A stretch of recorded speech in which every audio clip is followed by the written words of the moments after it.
जरा कल्पना कीजिए, मृत्यु बिल्कुल साक्षात आपके सामने खड़ी हो। क्या उस भयानक क्षण में भी आपका विश्वास पूरी तरह अडिग रह सकता है? और तब क्या हो जब दुनिया की सबसे खौफनाक ताकत आपसे कहे कि बस मेरी ही पूजा करो, और वो ताकत कोई और नहीं बल्कि स्वयं आपके पिता हो? क्या ऐसी परिस्थिति में भी भक्ति जीवित रह सकती है? आज की हमारी इस चर्चा में हम ठीक उसी बिंदु पर जाने वाले हैं जहां इंसानी डर की सारी सीमाएं टूट जाती हैं और परम सत्य का उदय होता है। तो आइए आज प्रहलाद और नरसिंह अवतार की इस अमर कथा की गहराई में उतरते हैं, जो केवल एक कहानी नहीं बल्कि अहंकार और सनातन भक्ति का एक बहुत ही भव्य, सिनेमैटिक और भावनात्मक सफर है। ये उस महासंग्राम की कथा है जिसने सृष्टि के इतिहास में ईश्वर के सबसे अद्भुत रूप को जन्म दिया। तो इस महाकाव्य की शुरुआत होती है एक ऐसे असुर सम्राट से जिसका अहंकार अजेय था, हिरण्यकशिपु। दरअसल जब भगवान विष्णु ने वराह अवतार लेकर उसके भाई हिरण्याक्ष का वध किया था ना, तो हिरण्यकशिपु के भीतर प्रतिशोध की एक ऐसी प्रचंड आग भड़क उठी जो बुझने का नाम ही नहीं ले रही थी। उसने ठान लिया था कि वो भगवान विष्णु से अपने भाई की मृत्यु का बदला लेकर रहेगा। लेकिन वो ये भी बहुत अच्छी तरह जानता था कि केवल अपने बाहुबल से ऐसा करना मुमकिन नहीं है। उसे एक ऐसी परम शक्ति चाहिए थी जिसे कोई हरा ना सके। और जानते हैं उस असीमित शक्ति को पाने के लिए उसने क्या किया? उसने एक ऐसी घोर तपस्या शुरू की जिसकी कल्पना भर से रूह कांप जाए। कई सालों तक वो एक घने जंगल में बिल्कुल स्थिर खड़ा रहा। उसका शरीर पूरी तरह से मिट्टी और चींटियों की बाम्बी से ढक गया था। उसकी तपस्या का ताप इतना भयंकर था कि सच कहूं तो तीनों लोकों में हाहाकार मच गया। और आखिरकार विवश होकर सृष्टि के रचयिता भगवान ब्रह्मा को उसके सामने प्रकट होना ही पड़ा। अब हिरण्यकशिपु ने सीधा अमरत्व मांगा, लेकिन जब ब्रह्मा जी ने कहा कि ये तो संभव नहीं है, तो उस असुर के दिमाग में एक ऐसी युक्ति आई जिसने उसे लगभग अजेय बना दिया। अब जरा ब्रह्मा जी से मिले इस वरदान की जटिलता को समझिए। हिरण्यकशिपु ने बड़ी चालाकी से मांगा कि उसकी मृत्यु ना तो किसी मनुष्य के हाथों हो, न किसी पशु के, न दिन में हो न रात में, न वो घर के भीतर मरे न बाहर, न धरती पर और न ही आकाश में, यहाँ तक कि किसी भी अस्त्र या शस्त्र से भी उसकी जान न जा सके। अब आप ही सोचिए, इस अभेद्य वरदान को पाकर उसका अहंकार किस 7वें आसमान पर पहुंच गया होगा। उसने तो खुद को ही ईश्वर घोषित कर दिया और पूरे साम्राज्य में भगवान विष्णु की पूजा पर पूरी तरह से प्रतिबंध लगा दिया। लेकिन कहते हैं ना कि जब अंधकार सबसे घना होता है तभी सबसे उज्जवल प्रकाश का जन्म होता है। हिरण्यकशिपु की पत्नी महारानी कयाधु ने एक पुत्र को जन्म दिया, प्रहलाद। लेकिन ये कोई साधारण बालक नहीं था। जब वो अपनी माता के गर्भ में ही था तभी उसने ईश्वर की भक्ति का परम ज्ञान प्राप्त कर लिया था। आप कह सकते हैं कि असुरों के उस खौफनाक और क्रूर साम्राज्य के बीच प्रहलाद के रूप में एक बेहद निश्चल और पवित्र आत्मा का अवतरण हुआ था। अगर हम इन दोनों को आमने सामने रखकर देखें तो इस कथा का सबसे बड़ा विरोधाभास हमें एकदम स्पष्ट दिखाई देता है। एक तरफ वो पिता है जिसके जीवन का केंद्र केवल और केवल हिंसा, अंधा अहंकार और सत्ता है, और दूसरी तरफ उसका वो छोटा सा 5 साल का पुत्र प्रहलाद है जिसके मासूम चेहरे और उन शांत आंखों को देखकर ही पता चल जाता है कि उसके भीतर भगवान श्री हरि के प्रति कितना गहरा समर्पण है। मतलब जहां पिता सिर्फ युद्ध और विनाश की भाषा बोलता है, वहीं पुत्र केवल प्रेम, शांति और भक्ति का मार्ग जानता है। अब जाहिर सी बात है, ये तनाव तो अपने चरम पर पहुंचना ही था। एक दिन जब प्रहलाद अपने गुरुकुल से लौट कर आया तो हिरण्यकशिपु ने बड़े ही गर्व से पूछा कि पुत्र बताओ, तुमने क्या सीखा है? इस पर प्रहलाद ने बेहद शांत और निडर भाव से उत्तर दिया कि हर मनुष्य को मोह माया छोड़कर केवल भगवान श्री हरि की शरण में जाना चाहिए।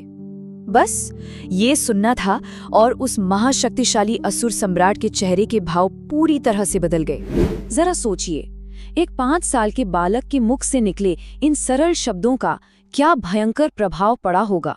प्रहलाद ने अपने पिता से स्पष्ट कहा, पिताश्री, भगवान विष्णु किसी के शत्रु नहीं है, वे तो हम सबके स्वामी हैं। ये एक ऐसा परम सत्य था जिसने हिरण्यकशिपु के अहंकार पर इतनी गहरी चोट की कि उसका क्रोध सारी मानवीय सीमाओं को लांघ गया। वो इतना अंधा हो गया कि अपने ही सगे पुत्र की जान लेने पर उतारू हो गया। और यहीं से शुरू हुई मौत की वो खौफनाक श्रृंखला जिसे देखकर शायद देवता भी कांप उठे होंगे। प्रहलाद को घातक विष दिया गया, लेकिन कोई असर नहीं हुआ। उसे पागल हाथियों के पैरों तले कुचलावाने की कोशिश की गई, पर वो हाथी भी शांत होकर पीछे हट गए। उसे ऊंचे पर्वत से नीचे फेंका गया, भयंकर अग्नि में जलाया गया, लेकिन हर बार एक अदृश्य दिव्य आध्यात्मिक ऊर्जा ने प्रहलाद को खरोच तक नहीं आने दी। और वो मासूम बालक, वो बस शांत भाव से एक ही नाम जपता रहा, नारायण नारायण। अब जब हत्या के सारे प्रयास पूरी तरह विफल हो गए, तो हिरण्यकशिपु का बचा खुचा धैर्य भी टूट गया। अपनी विशाल राजसभा में, जहां वो भव्य स्तंभ और उसका स्वर्ण सिंहासन था, उसने प्रहलाद को अपने ठीक सामने खड़ा किया। वो गुस्से से किसी ज्वालामुखी की तरह उबल रहा था। और तब उसने वो सवाल पूछा जो असल में इस पूरी कथा का सबसे गहरा दार्शनिक आधार है, कहाँ है तुम्हारा भगवान? और प्रहलाद का उत्तर क्या था? बस एक शब्द, हर जगह। इस एक उत्तर ने मानो हिरण्यकशिपु को पूरी तरह पागल कर दिया। उसने पास ही खड़े पत्थर के एक विशालकाय स्तंभ की ओर इशारा किया, अपनी भारी गदा उठाई और पूरी क्रूरता से चीखते हुए पूछा, तो क्या तुम्हारा भगवान इस स्तंभ में भी है? प्रहलाद ने बिना किसी डर के पूर्ण विश्वास के साथ कहा, हाँ पिताश्री। और ठीक उसी क्षण अपने अहंकार में पूरी तरह अंधे हो चुके उस सम्राट ने अपनी पूरी ताकत लगाकर उस भारी स्तंभ पर अपनी गदा से प्रहार कर दिया। स्तंभ के टूटते ही एक ऐसी भयंकर गर्जना हुई ना कि मानो 10 दिशाएं कांप उठी हों। एक विशाल सिनेमैटिक शॉकवेव उठी और उस उड़ती हुई धूल और स्वर्णिम प्रकाश के बीच से जो आकृति प्रकट हुई, वो कोई साधारण मनुष्य तो बिल्कुल नहीं था, और न ही वो कोई पशु था। ये थे स्वयं भगवान नरसिंह। ये दृश्य, सच मानिए, इस पूरी कथा का सबसे भव्य और अलौकिक क्षण है। आधा शरीर एक विशाल मनुष्य का और मुख एक अत्यंत तेजस्वी सिंह का। वो विशाल सुनहरी अयाल, अग्नि की तरह धधकते हुए नेत्र और वो 4 भुजाएं। पूरे राजमहल में एक दिव्य स्वर्णिम प्रकाश भर गया। ये कोई आम रूप नहीं था, ये ईश्वरीय न्याय का वो परम उग्र स्वरूप था जो सिर्फ और सिर्फ धर्म की रक्षा के लिए उस दिन प्रकट हुआ था। अब यहाँ थोड़ा रुककर इस घटना के सबसे रहस्यमयी पहलू को समझते हैं। ईश्वर ने बिना ब्रह्मा जी का एक भी नियम तोड़े हिरण्यकशिपु के उस वरदान की हर एक शर्त को कैसे काटा, जिससे वो बिल्कुल अभेद्य मान बैठा था। ये साफ तौर पर दिखाता है कि ईश्वरीय बुद्धि और न्याय के सामने दुनिया के किसी भी अहंकार की कोई चाल कभी कामयाब नहीं हो सकती। आइए देखते हैं कि वरदान की वो शर्तें कैसे पूरी हुई। हिरण्यकशिपु ने मांगा था, मृत्यु न दिन में हो न रात में। भगवान प्रकट हुए ठीक गोधूली वेला यानी संध्या के समय। उसने मांगा था, न घर के भीतर न बाहर। भगवान ने उसे राजमहल की देहरी पर यानी चौखट पर पकड़ा, न धरती पर न आकाश में। इसलिए भगवान नरसिंह ने उसे अपनी जांघों पर रख लिया। और अंत में न अस्त्र न शस्त्र, भगवान ने अपने प्राकृतिक अत्यंत तीखे नखों से उस महाबली असुर का सीना चीर दिया। वरदान की एक एक शर्त पूरी हुई और उस अजेय अहंकार का हमेशा के लिए अंत हो गया। लेकिन बात यहीं खत्म नहीं होती। हिरण्यकशिपु के अंत के बाद भी भगवान नरसिंह का वो उग्र रूप और उनका क्रोध इतना ज्यादा प्रचंड था कि बड़े बड़े देवता भी उनके पास जाने की हिम्मत नहीं जुटा पा रहे थे। सब भयभीत थे। लेकिन तभी वो छोटा सा बालक प्रहलाद, जिसके चेहरे पर डर की एक लकीर तक नहीं थी, वो अत्यंत शांत और भक्ति भाव से अपने आराध्य की ओर आगे बढ़ा।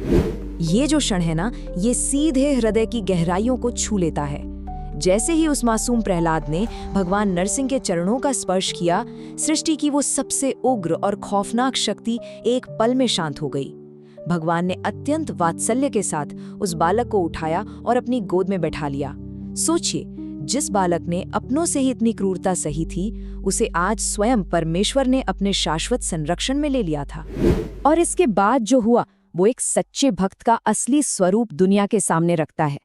जब भगवान ने प्रहलाद से कहा कि कोई वरदान मांगो, तो उसने क्या मांगा? प्रहलाद ने ना तो कोई विशाल साम्राज्य मांगा, ना धन दौलत और ना ही अमरत्व।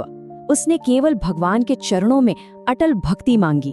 और सबसे हैरान करने वाली बात बताऊं, उसने उसी पिता की मुक्ति की प्रार्थना की जिसने उसे मारने में कोई कसर नहीं छोड़ी थी। सच में यही तो करुणा और निश्चल प्रेम की चरम सीमा है। इस कथा के अंत में हम एक बहुत ही गहरे विचार के साथ इस सफर को विराम देते हैं। प्रहलाद का जीवन हमें ये सिखाता है कि भक्ति का मतलब सिर्फ अच्छे वक्त में हाथ जोड़ना नहीं है, बल्कि सबसे अंधकारमय क्षणों में भी सत्य के मार्ग पर पूरी तरह अडिग रहना है। जब भी आपके जीवन में ऐसा लगे कि सब कुछ खत्म हो रहा है, चारों तरफ अंधेरा है, तो बस एक बात हमेशा याद रखिएगा, भगवान दिखाई दें या न दें, लेकिन वे अपने सच्चे भक्त से कभी दूर नहीं होते। आज के इस चर्चा में बस इतना ही। सत्य और विश्वास की इस अलौकिक यात्रा में हमारे साथ बने रहने के लिए आपका बहुत बहुत धन्यवाद।